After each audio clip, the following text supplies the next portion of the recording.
hi all mga Mimars! Welcome back ulit sa ating YouTube channel. So for today's video and content, samahan niyo naman po ako mag full review ng isang smartphone. Check natin yung kanyang features, settings, specification, camera, battery capacity, chipset, and so forth. Pero, ito naman po tayo.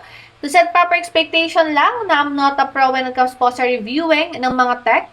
I'm just sharing you guys my thoughts, my feedback, and also my own experience with this smartphone. And this is the Realme C100i. So, okay nga ba to mga Mariko? So, tara, check muna natin ang kanyang specification. So, meron tong 6.8 inches IPS LCD display na merong 120Hz refresh rate.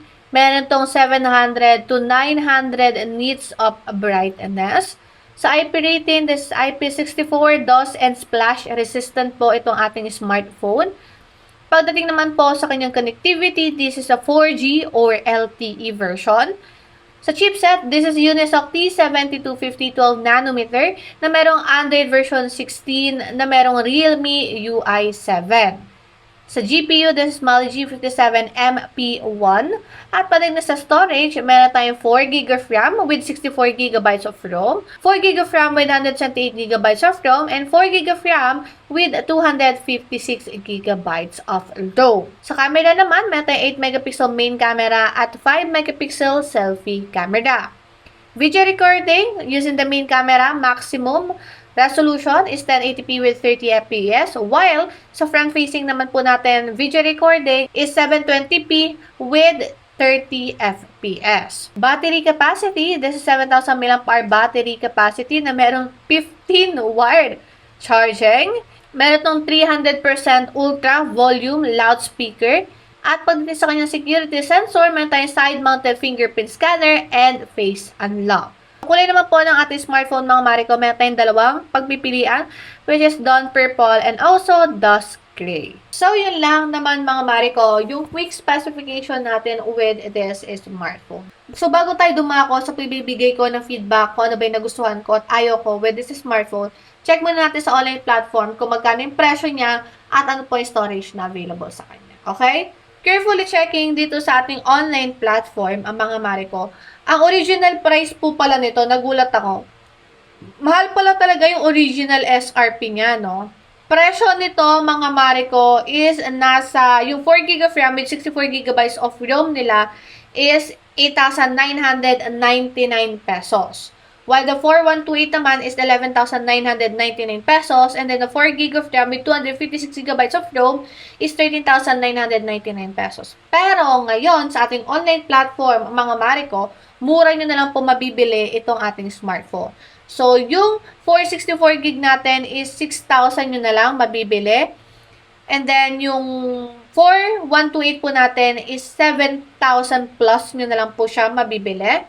And then, itong ating 256 po naman, 4256 naman is mabibili nyo na lang po ng 8,000 plus. Again, yan yung presyo niya na mabibili nyo siya using the voucher na nasa left bottom part po ng video. So, nasa 1,500 to 2,000 pesos po yung voucher na meron tayo dyan. Exclusively yan ng YouTube at ang ating online platform partner. Okay? So, yan mga Mariko, yung presyo niya na meron dito sa Pilipinas Sabol. Okay? Matte finish. So, hindi siya, ano siya. So, please bear with my nails. Natanggal kasi siya. So, ayan siya. Sa right naman, corner, we have here the power button. Nandito na din yung side-mounted fingerprint scanner natin. Meron tayong volume up and down. Sa bottom part, we have the speaker, Type-C charging port, microphone, and 3.5mm earphone jack. Left corner, we have here the SIM tray, as you can see. And then sa upper corner naman, just a plain aesthetic vibes. So, this is the screen display of this smartphone. Notch pa rin po siya. Okay? So, max natin yung brightness niya. Ganyan yung itsura niya sa brightness pag naka-max siya. Pero pag ibababa natin siya, okay, set natin ang kanyang settings. Okay. Sa settings, check muna natin ang kanyang About phone. Ay, mali. About phone tayo. Ayan. So, Realme C100i. Ito yung storage na meron po tayo. Ayan. May 4 gig of RAM tayo. And of course, expandable yan. So, ito yung storage na available po natin. Ano? So, this is Android version 16 already. Okay. Next naman is check natin yung kanyang refresh rate. So, refresh rate natin, pinaka-max is 120 Hz up to 120 Hz refresh rate. So, smooth mong madadrag o may scroll itong sa ating smartphone. You can also change your wallpaper and style. Meron ding mga themes dito. Ayan. Ayan o. Pwede mo siyang i-customize. So, you have an option to customize your phone. Kung gusto mong girly-girly ang background mo, ayan. May mga special features din siya. Oh, ayan, oh. Alright, may air gesture, AI noise. Oh, may speaker cleaner siya. Okay. App lock, hide up, kids mode. Ayan, pag gustong gamitin ng mga anak nyo, yung phone parang hindi niya mapindot ang kung ano-ano, makapag-post, makatawag kung kani-kanino. Okay. Security naman, okay, try natin yung biometrics niya, yung side-mounted fingerprint scanner niya. Try natin maglagay ng fingerprint. Pero, kailangan natin ng pattern.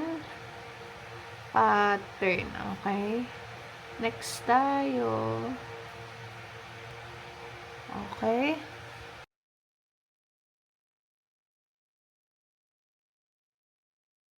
So, check natin kung gumagana siya at kano siya kabilis. Ito muna. Of course, hindi. Pero ito. Okay, one more. Okay, one more. Last one. Okay. Alright. So, okay naman so far. Siguro mali lang talaga yung placement ko ng fingerprint. May mga ganong times naman kasi talaga. Okay. Okay, so far yun lang naman. Check naman natin yung kanyang camera. Camera.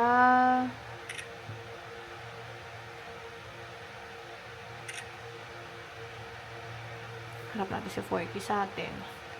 Para ma-picture natin siya. Then, try natin yung selfie cam.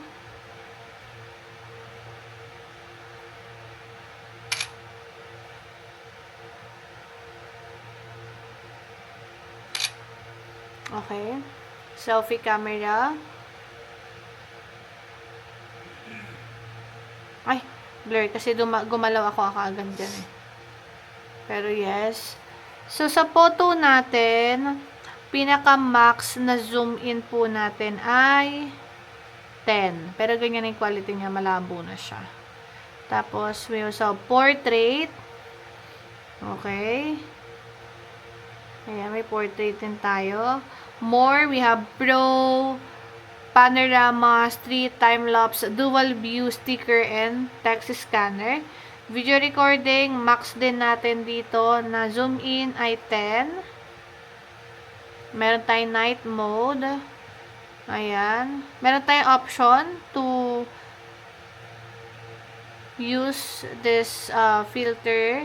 Ayan, may mga filter dito para mas magmukha kang fresh. Ayan, oh. May beautify or beautification.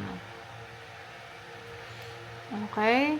Sa settings naman, we have watermark, grid and guides, level, shutter sound, mirror selfie. Ayan. Ayan lang naman yung kanyang settings sa camera. So, next naman is i-check natin yung mga social media natin na tingnan natin kung okay siya for TikTok. Pero syempre, ang piplay natin is yung account ni J-Vlog.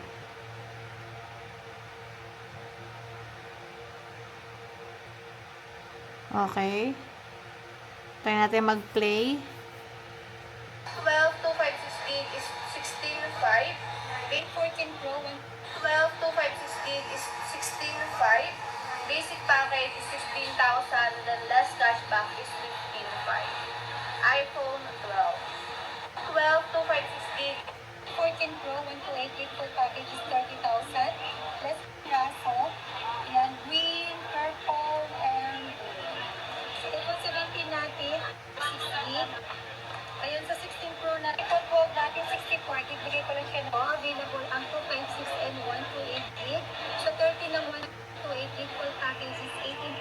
Okay, so ayan yung kanyang TikTok. Medyo naglalag siya, mga mare ko, when it comes sa TikTok. Check naman natin sa YouTube. Check natin yung kanyang full view display and then yung speaker niya. So, ito naman, next is panonoodin natin is yung ating video dito sa YouTube. Sinet ko na siya into 1080p. Tingnan natin yung kanyang full viewing display. Ayan. And then, check natin yung kanyang speaker. Sagad natin yung volume. Ayan, 300% yung volume.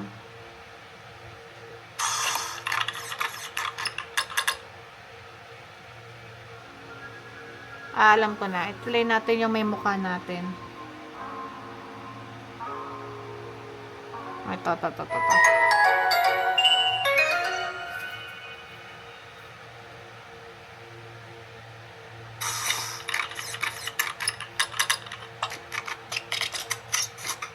So, hi all mga memers, welcome back ulit sa ating YouTube channel. So, for today's video and content, another full review na naman po tayo ng isang smartphone. So, please bear with me if ganito yung klase ng content na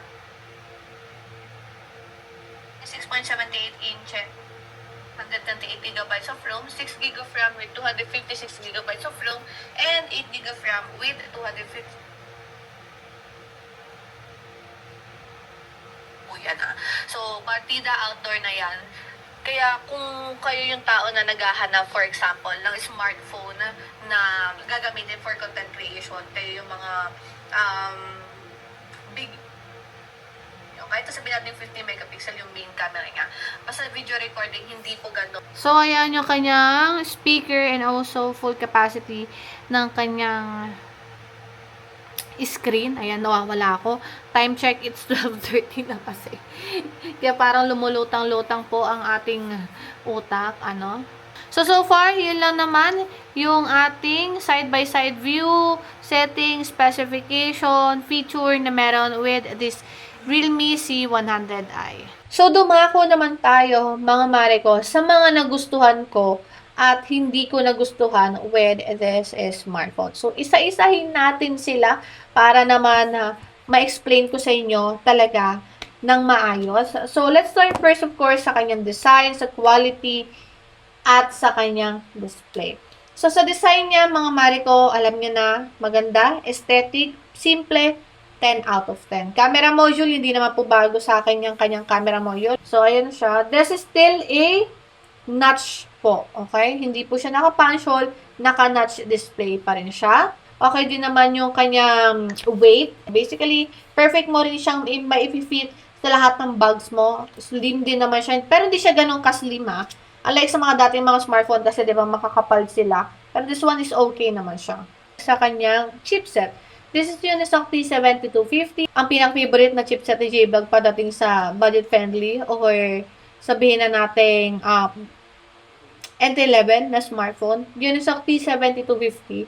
So, okay naman. Actually, hindi naman talaga siya pangit. May magsasabi kasi na pangit at hindi okay for gaming ang T7250. It depends na lang on how you will use your smartphone. It depends na lang kung ano yung mga nilalaro mong game.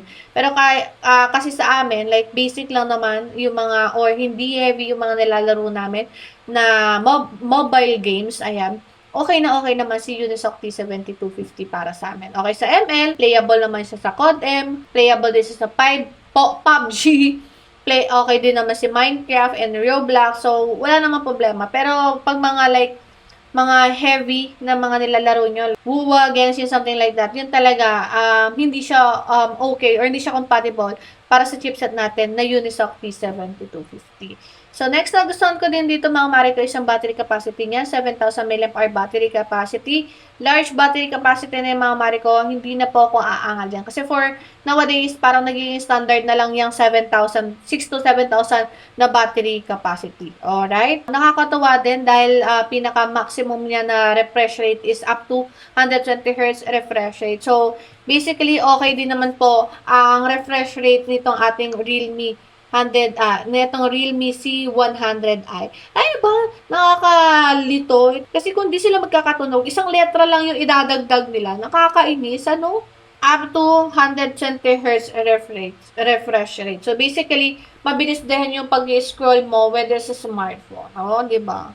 Nagustuhan ko din dito mga Mariko is naglabas sila ng iba't ibang choices mo when it comes sa storage. So, meron kang pagpipilian like 4 gig 64, 4128, and 4256 gig. So, meron kang option kung ano yung bibilhin mong storage. It depends sa hinahanap mo or sa budget mo. So, okay sa akin yung ganon. Kesa naman maglabas ka ng iisang storage lang, tas ang mahal-mahal. So, dito may option ka kung gusto mo mababang storage at mababang presyo. Kung gusto mo naman na okay ang storage at okay din naman presyo, ayan, may mga option ka with this smartphone. Pagdating naman po sa kanyang camera, mga Mariko, nakakalungkot kasi pagdating naman sa camera niya, mga Mariko, ayan, medyo nalungkot ako kasi alam niyo na pag gusto talagang okay yung camera.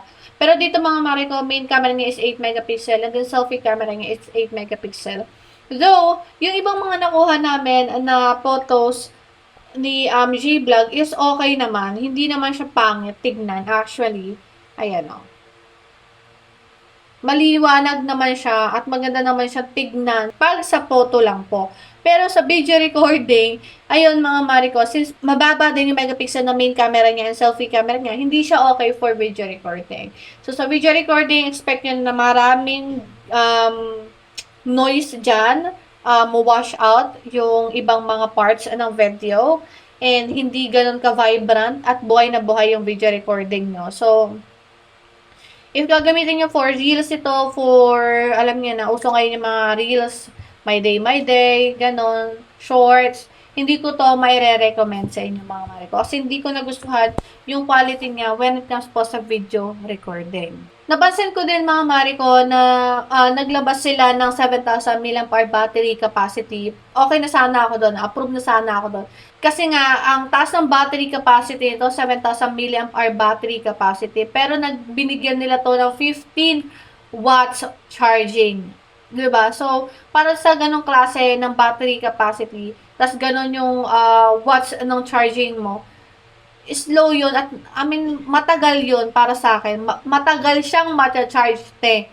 Baka nga nakapag-vacuum na ako dito sa buong bahay, hindi niya pa nakalahati yung charging sa cellphone natin eh. So, ayun lang. Ang baba 15. Sana naman lang ginawa nila kahit 20 na lang, ano. Mas okay na siguro yun. Yun lang. Well, actually, halos wala na akong masabi with this smartphone. Kasi, in-explore ko siya at ang nagustuhan ko lang talaga sa kanya, to be honest, is yung battery capacity niya, yung punch hole niya, naka 120 Hz refresh rate siya. Tapos, chipset niya, okay naman. P7250, okay naman sa mga basic MOBA games. Wala namang problema. Aside from that, speaker niya, okay din naman. Pero, maliban doon, wala na. Wala nang pumasok dun sa gusto ko or sa isang standard ng isang entry level or budget friendly smartphone dito sa ating Realme C100i. To be honest, yung ating Realme C100i. So, hindi okay yung camera niya for video recording. Tapos, 15 watts wire charging lang siya. Ano pa ba? Hindi siya okay for mga heavy games like WUWA, something like that. Genshin Impact, hindi siya pwede sa mga ganong klase ng mga mabibigat na game. Hindi din siya pwede sa COD M and PUBG pag sinet mo siya into the highest settings ha. So, mas maganda medium or lowest lang yung gagamitin nyo para mas makapaglaro kayo. Pero, other than that, like basic lang na MOBA games, okay naman po siya dito. Siguro, yun lang yung konting feedback ko with this smartphone. Pero kung tatanungin nyo ako, ayan, Maring Ana, marirecommend mo ba siya ngayon 2026? Yes, mga Mariko, marirecommend ko naman siya. It depends on your standard. Kung kayo yung tao na naghahanap ng budget-friendly or entry-level smartphone na okay ang battery capacity kasi lagi kayo nasa labas, tapos, madalas, madami kayong ginagawa sa isang smartphone. Ayaw nyo na mabilis malobat yung smartphone. Okay po ito kasi meron 7,000 mAh battery capacity. Meron din po itong mataas na storage which 4 GB of RAM with 256 GB of ROM. So, if kayo yung tao na ganon, yes, you can use this one. For secondary phone, yes, pwede ko siyang ma-recommend as secondary phone. Sa mga basic lang na ginagawa nyo sa life nyo, like scrolling lang sa social media like Facebook, Instagram, scrolling lang sa TikTok, nood lang ng YouTube kasi malaki naman yung screen size niya, wala namang problema doon. Pero kung kayo naman yung tao na naghanap ng isang smartphone na perfect for heavy games, ayan, for content creation, something like that. For main phone, gagamitin nyo for your main phone, hindi ko to mare-recommend. So, swak na din siya sa budget nyo, ay swak na din siya sa presyo niya ngayon. Kasi nga, originally, parang nasa 12,000 pa pumapalo yung talagang original price itong smartphone na to. Buti na lang medyo nagbaba sila ng presyo. Kaya wala naman na din ako mag-feedback on that part. So, yun lang naman yung take home with this smartphone. Again, mga Mariko, disclaimer lang po na I'm not a pro when it comes sa reviewing po ng mga tech. Okay? I'm just sharing you guys my thoughts, my feedback, and also my own experience. Again, if kayong tao na naghahanap na matagal ang battery, durability is okay, storage is mataas din naman, and then for basic mobile games, for photography lang, okay po sa inyo itong Realme 100i. So, that's it. Once again, my name is Maring Ana. Thank you so much for watching. So, don't forget to follow me po sa socials ko dyan sa gilid. See you ulit sa ating next na full review buyers.